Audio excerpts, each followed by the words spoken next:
High বন্ধুরা, আজ আমি তোমাদের নিয়ে এসেছি নবদ্বীপ মায়াপুরে। আমাদের তীর্থস্থান নবদ্বীপে মায়াপুরে যে মন্দির বলতে গেলে ভারতবর্ষের শ্রেষ্ঠ, খুব সুন্দর, এবং তার মাঝে দেখতে পাচ্ছ ফুলের স্বর্গরাজ্য। আজ তোমাদের দেখাবো, যতদূর চোখ যায় শুধু ফুল আর ফুল। শুধু দর্শনীয় স্থান না, তার মাঝে ফুলের বাগান, যতদূর চোখ যায় দেখো। বিভিন্ন রঙের, বিভিন্ন ধরনের ফুল গাছের বাহার, শুধু ফুল আর ফুল দেখতে পাচ্ছ। যতদূর চোখ যায় শুধু ফুল আর ফুল।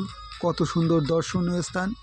আশা করি তোমাদের এই জায়গাটা ভীষণ পছন্দ, এবং তোমরা সবাই কেউ না কেউ এখানে এসেছো, একবার না একবার এসেছো, এবং আশা করি তোমরা যারা আসোনি তারা অবশ্যই এখানে আসবে। খুব দর্শনীয় স্থান এবং তীর্থস্থান। এখানে প্রচুর